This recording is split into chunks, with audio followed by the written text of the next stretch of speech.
Movie की start में हम लोग अजीब किस्म की बॉल्स देखते हैं। उनमें से पैरासाइट्स बाहर आते हैं। एक पैरासाइट सोए हुए आदमी के कान में चला जाता है। अब हम शिनिची को देखते हैं जो कि सोते हुए गाने सुन रहा था। पैरासाइट को जाने का रास्ता नहीं मिलता। वो उसकी नाक से जाने की कोशिश करता है। शिनिची उसे उठाकर दूर फेंकता है। शिनिची उससे बचने की कोशिश करता है लेकिन वो पैरासाइट उसके हाथ में चला जाता है। वो बाजू से ट्रेवल कर ऊपर जा रहा था। शिनिची उसे रोकने के लिए चार्जर की तार अपने बाजू पर कस के बांधता है। शोर की आवाज सुनकर उसकी माँ आती है। वो कहता है कि उसके बाजू में एक सांप चला गया है। जब उसकी माँ चेक करती है तो ऐसा कुछ नहीं था। सुबह नाश्ते के टेबल पर शिनिची को अपना हाथ नम लगता है। अब हम उसी आदमी को देखते हैं जिसके कान में पैरासाइट चला गया था। वो काफी अजीब तरह से बिहेव करता है। वो अपनी वाइफ को देखते ही अपना मुंह खोलकर उसका सर खा जाता है। न्यूज देखते हुए वो रिपोर्टर की बातों को ऐसे रिपीट करता है जैसे वो इंसानों के बोलने का तरीका सीख रहा हो। उसने अपना फेस भी रिपोर्टर जैसा किया था। अपने बच्चों की आवाज सुनकर वो अपना फेस पहले जैसा करता है। वो अपनी वाइफ को पूरी तरह से खा गया है। शिनिची अपनी दोस्त सतोमी को टच करने लगता है। ऐसा लग रहा था जैसे उसके अपने हाथ पर कंट्रोल ना हो। सतोमी नाराज होकर चली जाती है। क्लास के दौरान वो अपनी इरेजर उठाने की कोशिश करता है लेकिन उसका हाथ लंबा होकर इरेजर को उठा लेता है। बास्केटबॉल खेलने के दौरान भी ऐसा ही होता है। शिनिची बेचारा खुद कंफ्यूज था आखिर ये सब कुछ हो क्या रहा है। वो इसके बारे में नेट पर सर्च करता है। उसे अपने हाथ पर एक आंख दिखाई देती है। वो कटर से अपना हाथ काटने ही वाला था तभी उसका हाथ एक क्रिएचर में बदलकर उसे डराता है। वो क्रिएचर या ये कहूँ कि उसका हाथ सही से बात नहीं कर पा रहा था। शिनिची उससे पूछता है कि वो कौन है। वो उसकी बातों को रिपीट करता है। सुबह शिनिची का हाथ पढ़ाई करने में मसरूफ होता है। अब तो वो सही से जापानीज भी बोल रहा है। शिनिची उसके पास आकर उसे काटने की धमकी देता है। वो कहता है अगर उसने ऐसा किया तो उसकी जान के साथ साथ शिनिची का हाथ भी जाएगा। असल में ये पैरासाइट शिनिची के ब्रेन तक जाना चाहता था ताकि वो उसे पूरी तरह से कंट्रोल कर पाए जैसा कि उस आदमी के साथ हुआ। लेकिन अफसोस शिनिची ने उसे रोक लिया। लाइब्रेरी में किताबें पढ़ते हुए वो पैरासाइट अपना नाम मीगी रखता है यानी राइट। मीगी किताबों से सीखने के अलावा फाइटिंग और तीरबाजी भी देखकर सीखता है। पेंटिंग की क्लास में शिनिची एक लड़की की पेंटिंग बनाता है। सबको लगता है कि ये सतोमी की पेंटिंग है। क्या वो उसे पसंद करता है? तंग आकर शिनिची पेंट रिमूवर से पेंटिंग को हटा देता है। दूसरी साइड पर हम लोग उन्हीं पैरासाइट्स को देखते हैं जो कि कन्वीनियंस स्टोर में एक आदमी को खा जाता है। एक दूसरी पैरासाइट ड्राइवर को। मैगजीन में इन्हीं मिस्टीरियस टेस्ट के बारे में बताया जाता है। मीगी बस को रोकता है। उसे किसी दूसरे पैरासाइट के होने का एहसास होता है। असल में ये पैरासाइट्स एक दूसरे को सेंस कर सकते हैं। शिनिची नहीं जाना चाहता था। मीगी उसे जबरदस्ती लेकर जाता है। रेस्टोरेंट में एक पैरासाइट शेफ इंसान को खा रहा था। शिनिची को अपने जैसा समझकर उसे हाथ खाने के लिए ऑफर करता है लेकिन जब उसे ये पता चलता है कि शिनिची इंसान है वो मीगी को कहता है कि ये तो अच्छी बात नहीं, मैं इसे मार डालूंगा। वो अपना बाजू काट कर मीगी को अपने बाजू के साथ अटैच होने का बोलता है जिससे उसकी जान बच जाएगी। मीगी ऐसा नहीं करता। उसके हमला करने से पहले मीगी उसका गला काट देता है। वो अभी भी जिंदा है। मीगी एक और वार करके उसे जान से मारता है। मीगी ने ये सब कुछ सिर्फ अपनी जान बचाने के लिए किया क्योंकि अगर शिनिची मर जाता तो उसकी भी मौत हो जाती। इतने लेट स्टेज पर वो दूसरे के आर्म पर नहीं जा सकता था। क्राइम सीन पर एक ऑफिसर दूसरे ऑफिसर को बताता है कि उन्हें लाश के पेट के अंदर से एक इंसानी उंगली मिली है यानी मरने से पहले इस आदमी ने किसी इंसान को खाया है। असेंबली में मीगी को फिर से दूसरे पैरासाइट के होने का एहसास होता है। ये पैरासाइट शिनिची की टीचर है जिसका नाम है तामिया। वो भी उन्हें सेंस कर लेती है। स्कूल के बाद वो उन दोनों को कहीं मिलने के लिए बुलाना चाहती थी। शिनिची नहीं जाना चाहता था लेकिन मीगी हामी भर लेता है कि वो जाएगा। इन दोनों को बात करते हुए सतोमी देख लेती है। खैर ये सब एक्वेरियम में मिलते हैं। वो उनको दूसरे पैरासाइट से मिलवाती है। शिमिदा जो कि उसकी तरह ही एक स्टूडेंट है या ये कहूँ था। मिस्टर ए जो कि एक पुलिस ऑफिसर पैरासाइट है। मिस्टर ए को ये दोनों अच्छे नहीं लगे। एक्चुअली में तामिया एक ऑर्गेनाइजेशन बनाना चाहती है जिसमें पैरासाइट यहाँ पर सरवाइव करने का तरीका ढूंढे। वो चाहती है कि ये दोनों भी उसे ज्वाइन करें। वो ये भी बताती है कि वो प्रेग्नेंट है। ये उसका और मिस्टर ए का बच्चा है। ये दोनों बॉडी इंसानों की है तो बच्चा भी इंसान ही होगा। वो ये एक्सपेरिमेंट करके देखना चाहती है कि एक माँ बनने के बाद कैसा फील होता है क्योंकि पैरासाइट रिप्रोड्यूस नहीं करते। शिनिची इनकार करता है। वो उसे धमकाती है अगर उन्होंने उसकी बात न मानी वो स्कूल में सबको मार देगी और साथ में सतोमी को भी। वो उसे एक छोटा सा ट्रेलर भी दिखाती है। उनके जाने के बाद मीगी उसे मिस्टर ए के बारे में वार्न करता है। शिमिदा और मिस्टर ए डेड बॉडीज को खाते हैं। तामिया इंसानी खाना खाने का एक्सपेरिमेंट करती है। मिस्टर ए उसे कहता है कि उसने उन दोनों लूजर्स को अपने ऑर्गेनाइजेशन में क्यों शामिल किया। वो कहती है कि ये भी एक्सपेरिमेंट का एक पार्ट है, यही कि एक इंसान और पैरासाइट एक दूसरे के साथ कैसे रह रहे हैं। दूसरी तरफ शिनिची की माँ उसे अपने साथ घूमने के लिए कहीं ले जाना चाहती थी। शिनिची कहता है कि मैं अब बच्चा नहीं हूँ। वो अपने किसी कोलीग के साथ चली जाएं। उसकी माँ कहती है कि मैं काफी दिनों से देख रही हूँ तुम्हारे बिहेवियर में काफी चेंजेस आ गए हैं। अगर वो किसी बात की वजह से परेशान है तो वो उसे बता सकता है। न जाने क्यों जब भी शिनिची अपने माँ के बाजू पर जला हुआ निशान देखता, ये देखने के बाद शिनिची को काफी गुस्सा आता है। वो अपनी माँ को कहता है कि मुझे अकेला छोड़ दे। ये सुनकर उसकी माँ को बुरा लगता है। शिनिची ड्राइंग करता है। ये ड्राइंग एक्चुअली में उसकी माँ की है। मिकी उससे जले हुए निशान को देखकर गुस्से की वजह पूछता है। शिनिची कहता है कि जब वो 4 साल का था तब वो चूल्हे से गर्म तेल उतारना चाह रहा था। तेल उस पर गिर जाता लेकिन उसकी माँ ने उसे बचाया। जब भी वो उसके स्कार को देखता है तो उसे खुद पर गुस्सा आता है कि उसकी वजह से उसकी माँ को चोट लगी। घर जाते वक्त मिस्टर ए इनका रास्ता रोकता है। मिस्टर ए इन्हें मारने आया है। मिकी शिनिची को प्लान ए और बी चुनने का कहता है। शिनिची प्लान ए चुनता है। मिकी उसे फिश मार्केट भागने का बोलता है। वहाँ पर वो मिस्टर ए से लड़ता है। वो शिनिची को अपने प्लान पर काम करने का बोलता है। जब मिकी उसे रोक रहा था, शिनिची उसके करीब आकर उसे पाइप से स्टैब करता है। मिस्टर ए नीचे गिरता है। मिकी उसे बोलता है कि अब ये ब्लड लॉस की वजह से मर जाएगा। ये दोनों घर वापस आते हैं। शिनिची उससे पूछता है कि प्लान बी क्या था। मिकी कहता है कि प्लान बी था ही नहीं, ये तो बस उसने उसे हौसला देने के लिए कहा था। वहाँ पर मिस्टर ए अभी भी जिंदा है। उसे मरने से पहले जल्द से जल्द दूसरी बॉडी चाहिए। शिनिची की माँ घर जा रही थी। रास्ते में उसे मिस्टर ए मिलता है। वो उसके पास जाती है। मिकी शिनिची को उठाता है। वो उसे तैयार होने का कहता है क्योंकि उसे आसपास दूसरे पैरासाइट के होने का एहसास हुआ है। शिनिची चाकू लेकर उसका इंतजार करता है। दरवाजा अनलॉक होता है। दरवाजा खुलते ही शिनिची की माँ अंदर आती है। मिकी उसे वार्न करता है ये उसकी माँ नहीं बल्कि मिस्टर ए है। मिस्टर ए ने उसकी माँ की बॉडी ले ली है लेकिन शिनिची ये बात मानने को तैयार नहीं था। वो मिकी को अपनी बकवास बंद करने का कहता है। वो कहता है कि मुझे नजर आ रहा है ये मेरी माँ ही है। वो रोते हुए अपनी माँ से सुबह की हुई बदतमीजी की माफी मांगता है। मैं मिकी के बारे में आपको बताकर और टेंशन नहीं देना चाहता था। वो बातें कर ही रहा था तभी मिस्टर ए उसके हार्ट पर स्टैब करता है। शिनिची नीचे गिर जाता है। मिस्टर ए मिकी को कहता है ये इंसान मर गया है, कुछ देर बाद तुम भी मर जाओगे। ये कहकर वो चला जाता है। मिकी शिनिची के बाजू से निकलकर उसके हार्ट में जाता है। पूरा दिन गुजर जाता है। शिनिची का हाथ नॉर्मल हो जाता है। शिनिची को अब जाकर होश आया। उसे ये सब कुछ ख्वाब लग रहा था। वो गिरते पड़ते हुए वॉशरूम तक जाता है। उसके चेस्ट पर निशान पड़ गए हैं। तभी मिकी आकर उसे कहता है कि उसने अपने सेल से उसका हार्ट रिपेयर किया है। वेन के थ्रू वो उसके हाथ में वापस आया, यानी ये कोई उसका सपना नहीं था। वो अपनी माँ के बारे में सोचकर जोर जोर से रोने लगता है। शिनिची तैयार होकर बाहर आता है। सतोमी पहले से उसका इंतजार कर रही थी। वो स्कूल ना आने की वजह पूछती है। शिनिची कहता है कि मुझे अकेला छोड़ दो। वो भागकर वहाँ से चला जाता है। ये दोनों तामिया के पास आते हैं। शिनिची उससे पूछता है कि मिस्टर ए कहाँ है। तामिया कहती है कि मुझे नहीं पता, अगर मुझे पता होता भी तब भी मैं तुम्हें ना बताती। शिनिची गुस्से में आकर अपनी छुरी निकालता है। वो भी उससे लड़ने के लिए तैयार हो जाती है लेकिन वो उसे कुछ नहीं कहती। वो वहाँ से जाने लगती है। शिनिची उसकी तरफ चाकू फेंकता है। वो चाकू दोबारा उसकी तरफ फेंकती है। शिनिची बाल बाल बचता है।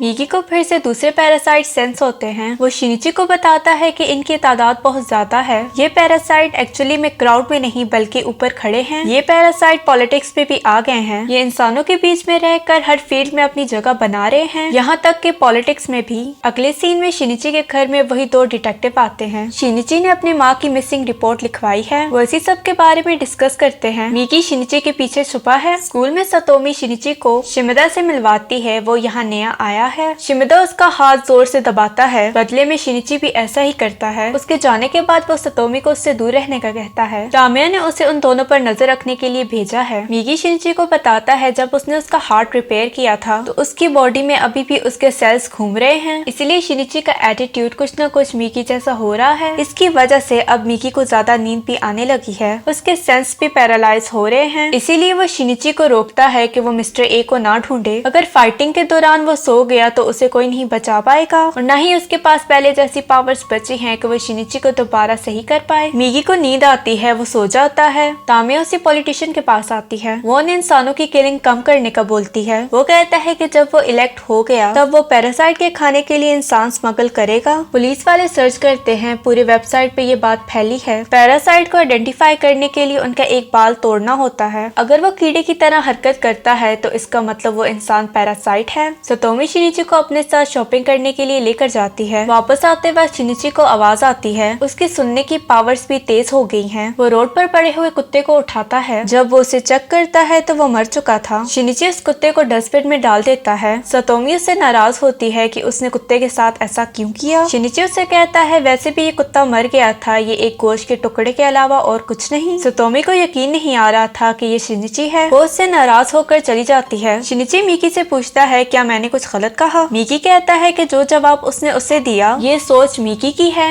तामिया प्रेग्नेंट है, ये बात उसके माँ बाप को पता चल जाती है। वो घर पर उससे मिलने आते हैं। तामिया का एटीट्यूड देखकर उसकी माँ उसे कहती है कि ये तामिया हो ही नहीं सकती, ये उसकी बेटी नहीं, ये कोई और है। वो पुलिस को कॉल करने लगती है। तामिया उसके हस्बैंड के साथ साथ उसे भी मार देती है। इस इंसिडेंट के बाद अब वो स्कूल जाकर अपना सामान पैक करती है। वो स्कूल छोड़कर जा रही है। शिनिची भी उसके पास है जो कि उसके जाने पर काफी खुश है। वो कहता है कि जाते हुए शिमिदा को भी अपने साथ लेकर जाना। तामिया कहती है कि वो तुम दोनों पर नजर रखेगा। पेंटिंग क्लास में सब लोग शिमिदा की पेंटिंग बनाती हैं। एक लड़की उसके पास आती है। वो उसकी फिजिक को देखकर बोलती है कि वो कहीं से इंसान नहीं लगता। वो मजाक मजाक में उसका बाल उतारती है। उसका बाल कीड़े की तरह विगल करने लगता है। यहाँ शिमिदा का राज फाश हो गया। सारी लड़कियां डर कर पीछे होती हैं। शिमिदा कहता है कि सब कुछ इतना अच्छा जा रहा था, उसे ये सब कुछ करने की क्या जरूरत थी। वो पहले किसको मारे वो काउंटिंग करने लगता है। शिमिदा अपने असली रूप में आकर उन पर अटैक करने ही वाला था। सतोमी उसकी तरफ पेंट रिमूवर फेंकती है जो कि शिमिदा के मुंह पर जाकर लगता है। वो आउट ऑफ कंट्रोल हो जाता है। वो इधर उधर की चीजें तोड़ने लगता है। सतोमी सबको भागने का बोलती है। वो एक लड़की की मदद करती है। इसी दौरान शिमिदा उस पर हमला करता है जिसकी वजह से उसकी बॉडी आधे में कट जाती है। शिनिची और मिकी को आवाजें आती हैं। शिनिची भागकर पेंटिंग रूम की तरफ जा रहा था। वो खून पर फिसलता है। आगे उसकी क्लासमेट की डेड बॉडीज पड़ी हैं। ये देखकर शिनिची बहुत ज्यादा पैनिक करने लगता है। मिकी उसे काम डाउन होने का कहता है। मुझ पर भरोसा रखो। शिनिची खुद को कंट्रोल कर शिमिदा को ढूंढने जाता है। पुलिस भी आ गई है। दूसरी तरफ सतोमी अलमारी में छुपी है। वो कबर्ड को नीचे गिराता है। सतोमी भागती है। शिमिदा उसे गिराता है। शिनिची आकर उसे प्रोटेक्ट करता है। वो और मिगी उससे लड़ते हैं। तभी तामिया वहाँ पर आ जाती है। वो उससे कहती है कि आखिर उसने ऐसा क्यों किया। उसे ऐसे लोग नहीं पसंद जो कि हद पार करते हैं। वो अपना बनाया हुआ बॉम्ब फेंक कर चली जाती है। शिनिची सतोमी को उठाकर खिड़की से कूद जाता है। बिल्डिंग में ब्लास्ट होता है। पुलिस वाले बिल्डिंग के अंदर जाते हैं।